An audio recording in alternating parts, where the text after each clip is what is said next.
আসসালামু আলাইকুম। This is Risha কবির। আপনারা সবাই কেমন আছেন? আপনাদের তো মোটামুটি ভালো আছি।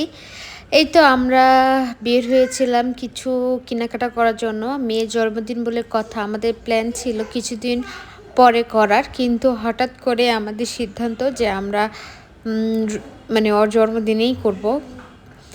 এই তো আমরা বের হয়েছিলাম, আর শুক্রবারের দিন এত পরিমাণে ভিড় ছিল মার্কেটে।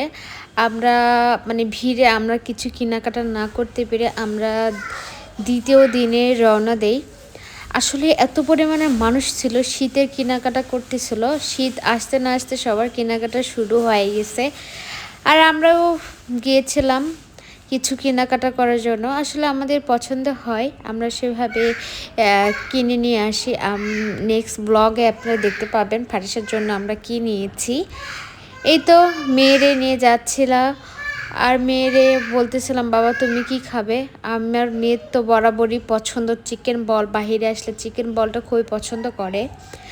আমিও বাসায় ট্রাই করব, আপনাদের ব্লগ শেয়ার করব চিকেন বল কিভাবে তৈরি করে।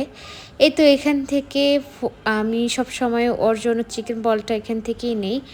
আমি একটা নিয়েছিলাম, ওনারা গরম করে দিচ্ছে। আসলে চিকেন বলটা এতই পছন্দ করে মেয়েটা, আমি বলে বোঝাতে পারবো না। আমরা সিটি সেন্টারে গিয়েছিলাম, ওখান থেকে আমাদের নিয়ে হয়েছিল। অনেক বলছে একটা বড় মার্কেট এটা সাভারের মধ্যে। আসলে এখান থেকে আমাদের কেনাকাটা শেষ করছিলাম, অনেক কিছু কিনছিলাম, কিন্তু আপনাদের সাথে শেয়ার করা হয়নি, আমার ভিডিও ছিল না।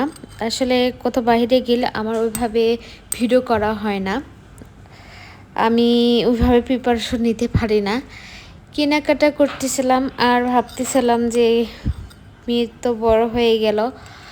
তারপর আমরা এখান থেকে কিছু কসমেটিক আমি মেয়ের জন্য কিনেছি, সেটা শেয়ার করতে পারি নাই, অনেক কিছুই নেওয়া হয়েছিল। আর যাওয়ার পথেই আমাদের কসমেটিকগুলো পড়ে। তারপর আমি বাসার সামনে এসে বাজার একটু করছিলাম। আর এখান থেকে এই পানির ফলটা, আসলে এই ফলের নাম অনেক আছে, আপনাদের যদি কোনো নাম থাকে অবশ্যই কমেন্ট করে জানাবেন। আমার বাসার সামনে অনেক সবজির দোকানও বসে গিয়েছে। আজকে এই পর্যন্ত, আল্লাহ হাফেজ।